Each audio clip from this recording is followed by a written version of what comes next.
गौरांग भाऊजी कुठे आहेत? आहेत, हॉटेलमध्ये उतरले तो खेचण. फोन आला होता मला आता.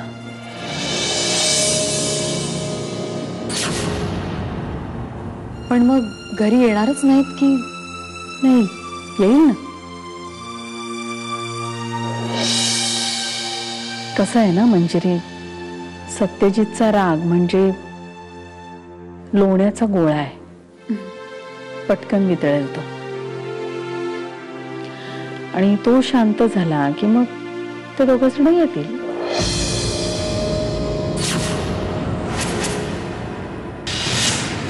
काय ग, दमली आहेस? मंजिरी, माझी खात्री आहे माझ्या सत्यजितला तूच सांभाळू शकशील.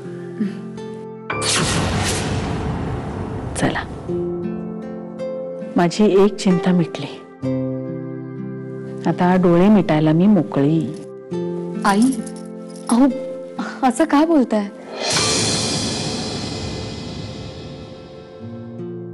हो ग बाई,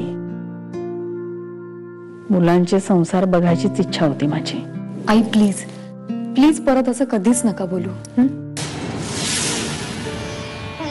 बाय, माझं राहू देत. तुमचं काय, कुठे जाणार आहात? नाही म्हणजे आधी देवदर्शन करायला हवं. आपली अंबाबाई, तुळजापूरची भवानी माता, आणि नंतर कुठे जाणार? तुम्ही सांगाल तसं. देवदर्शनानंतर कुठे जाणार आहात? हनीमूनला.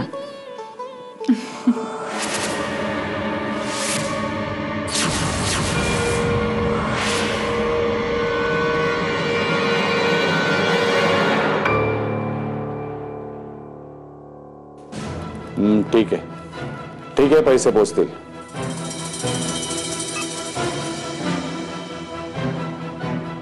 काम झालंय. पत्ता पुरता. इतके दिवस त्या मुलाचा पत्ता लागत नव्हता. आता हातात आलं तर नीट बंदोबस्त करा, नाहीतर तो थेट कोल्हापूरला पोहोचेल. हो दादा. आणि तो पुन्हा पुन्हा डोकं वर काढून माझ्या समोर यायला नकोय मला. दादा, तू म्हणत असशील तर त्याचा कायमचाच बंदोबस्त.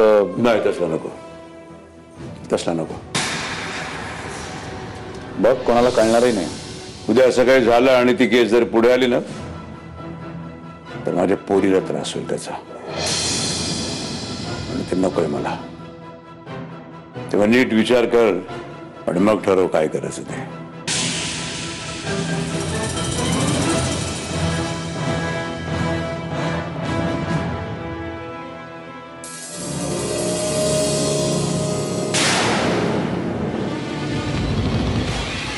तू काहीही ऐकलं नाहीस, आणि मुख्य म्हणजे आम्ही काहीही बोललोच नाही.